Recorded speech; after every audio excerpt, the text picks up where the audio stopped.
Okay, if you're a parent, you know those days, right? The ones where just making it to bedtime feels like you've climbed a mountain.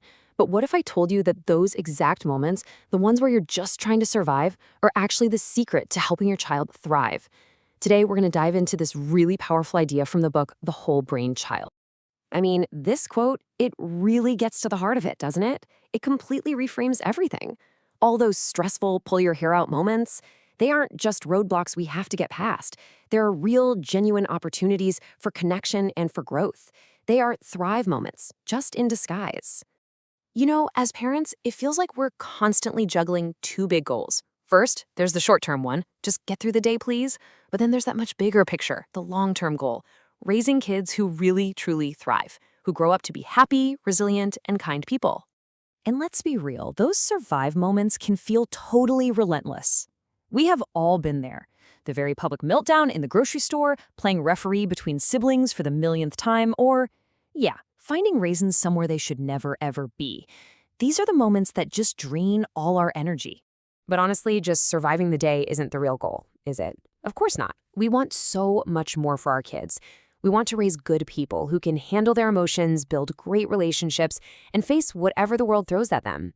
And the key, the bridge between just surviving and truly thriving, is all about understanding how their amazing little brains are wired. So, to help us wrap our heads around this, the authors give us this absolutely brilliant mental model.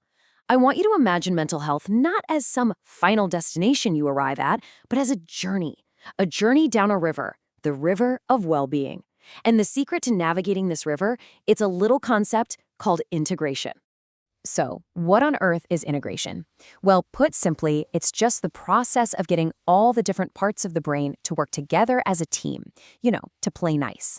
When the brain is integrated, we feel balanced and in control. But when it's not, that's when we get pulled toward either chaos or rigidity.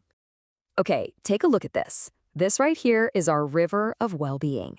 I want you to picture yourself and your child, each in your own little canoe, just gently floating down the middle. That central flow, that's the sweet spot. That's harmony, flexibility, and peace. It's where we feel calm and centered. But as we all know too well, it is so easy to drift. And this river has two banks. If we veer too close to either one, we're going to get into trouble. These banks represent the two extremes we're trying to avoid, the bank of chaos and the bank of rigidity. Let's break this down. On one side, you've got the bank of chaos. Think of it like hitting whitewater rapids. You're feeling overwhelmed, out of control. It's the classic toddler tantrum. It's an emotional flood. On the other side, we have the bank of rigidity. This is like getting your canoe stuck in stagnant, muddy water. It's about imposing absolute control, refusing to adapt, a child who just will not share. It's inflexible. Both are states of disintegration. And this is the whole thing, right? When a child's brain isn't integrated, they just can't stay in that calm, central flow of the river. They're pulled one way or the other. And our job as parents isn't to get mad at them for drifting. It's to be their guide, to help them gently steer back to the middle. So how do we help them steer? How do we become that guide? Well, the answer is in helping them integrate the different parts of their brain. And we can start with the two big players, the left side and the right side. The easiest way to think about this is that our two brain hemispheres have their own distinct personalities. Your left brain is super logical, literal. It loves order and it thinks in words. Your right brain, on the other hand, is all about emotion, intuition, and the big picture feeling of a situation. This chart is a great summary. The left brain cares about the letter of the law, the rules, the facts, the logic. But the right brain, it cares about the spirit of the law, the feelings, the emotions, the connections. And for us to feel whole and balanced, we need both of these sides talking to each other. See, when one side completely takes over, that's when we start to drift. If you've got a ton of right brain emotion with no logic from the left to ground it, that is an emotional flood, and it pulls you straight into the rapids of chaos.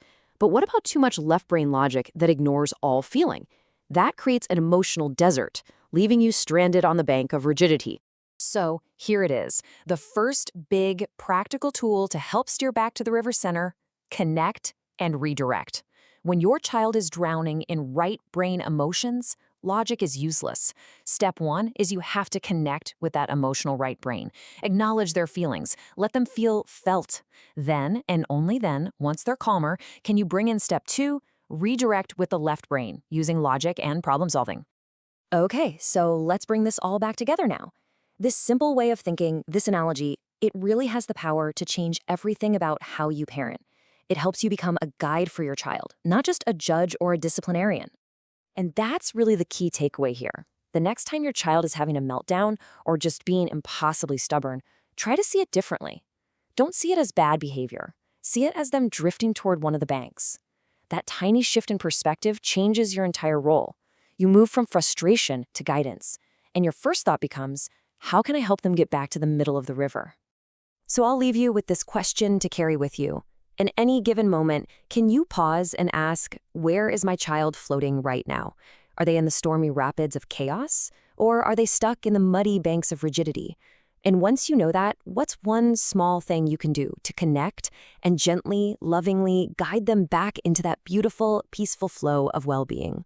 This whole framework comes from the incredible work in The Whole Brain Child. It's such a profound yet super practical guide for turning those everyday parenting struggles into amazing opportunities for growth. Thanks so much for exploring this with me.